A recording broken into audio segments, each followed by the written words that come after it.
Assalamualaikum dan selamat sejahtera murid-murid. Apa khabar?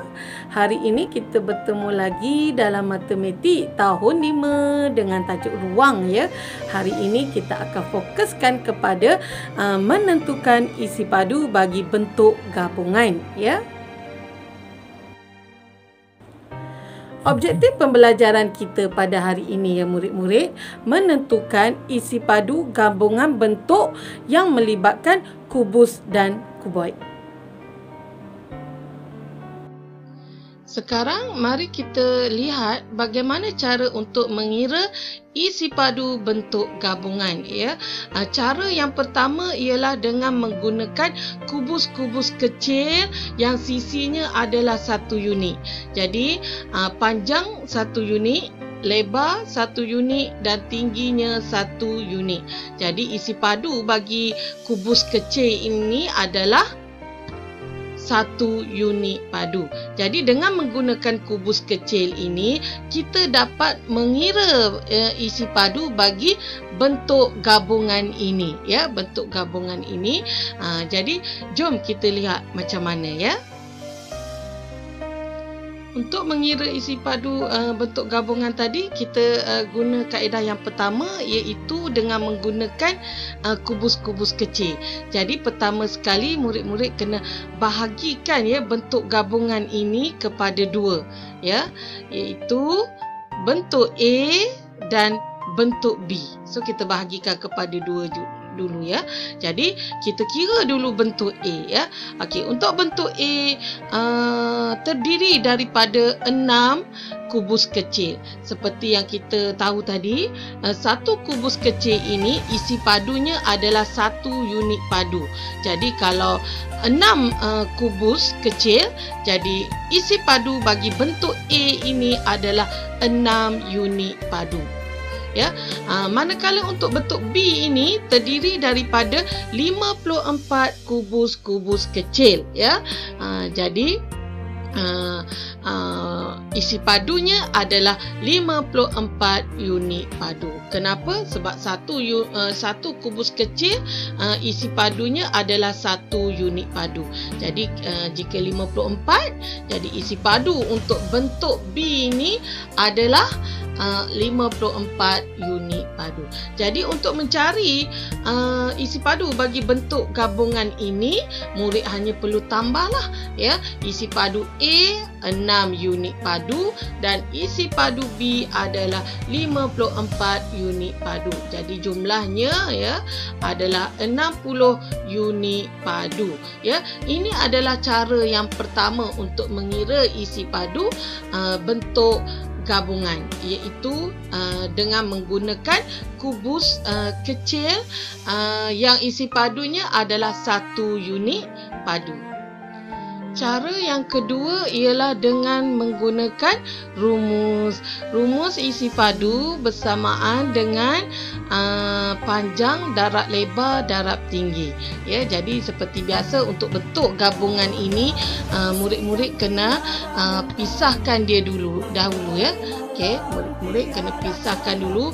Ini bentuk A dan yang ini bentuk B ya. Okey, bentuk A, bentuk B. Jadi sekarang ni kita kira bentuk ini secara berasingan. Jadi isi padu A sama dengan panjang, darab lebar, darab tinggi. Jadi yang mana panjangnya murid-murid? Panjangnya adalah sisi yang mengufuk ya, iaitu 2 unit. Lebarnya 1 unit ya, dan tingginya 3 unit. Jadi isi padu A sama dengan 2 unit darab 1 unit darab 3 unit bersamaan dengan 6 unit padu ya. Okey, kemudian kita kira pula isi padu bagi B ya. Isi padu bagi bentuk B sama juga rumus dia, panjang darab lebar darab tinggi. Jadi kita tengok di sini ya, panjangnya adalah sisi yang mengufuk 9 unit, lebarnya adalah sisi yang ke belakang ini ya 2 unit dan tingginya adalah 3 unit. Jadi isi padu B bersamaan dengan 9 unit darab 2 unit darab 3 unit.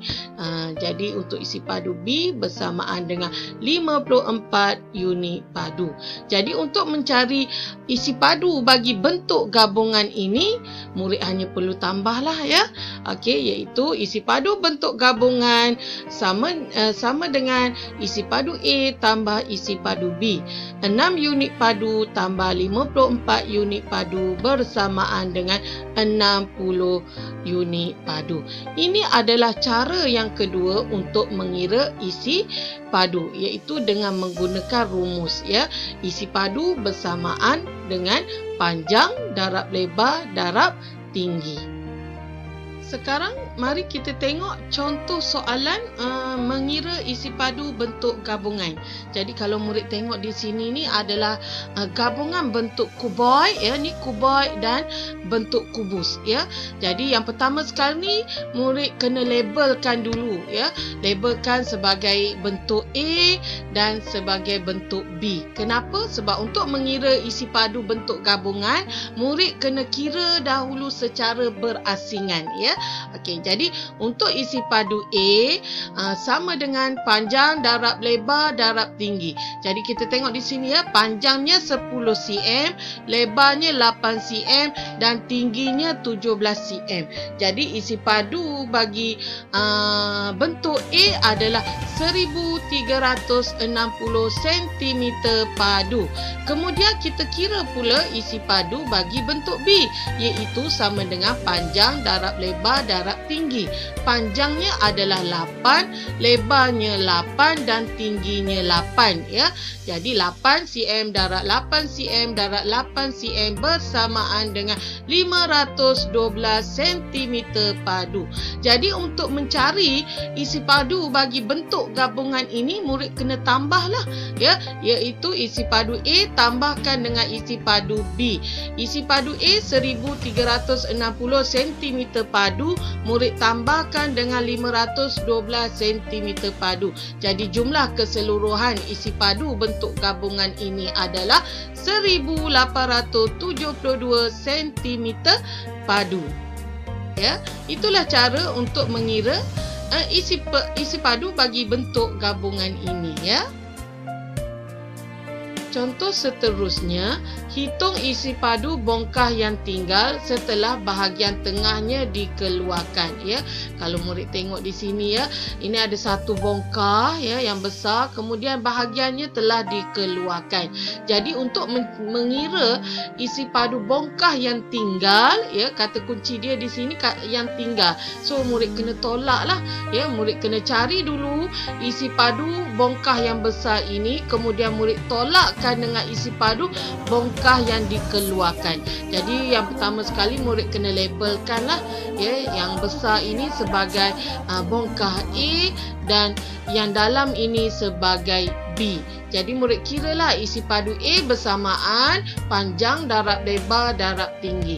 Jadi panjangnya 6 meter, lebarnya 4 meter dan tingginya 5 meter. Ya, jadi jawapannya adalah 120 meter padu. Okey, kemudian murid kira isi padu B ya yang dikeluarkan ini. Panjang darab lebar darab tinggi. Panjangnya 3 meter ya yang mengufuk ni. 3 meter, lebarnya adalah 2 meter dan tingginya adalah 4 meter.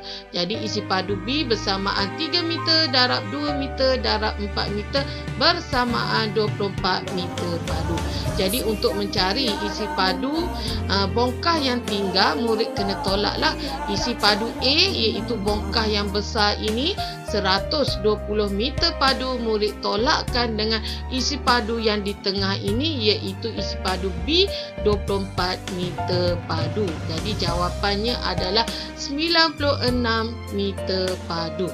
Inilah antara contoh soalan bagi isi padu bentuk gabungan ya. Macam mana murid-murid? Cikgu harap murid-murid faham dengan penerangan cikgu ya. Jadi terima kasih kerana menonton. Selamat belajar ya.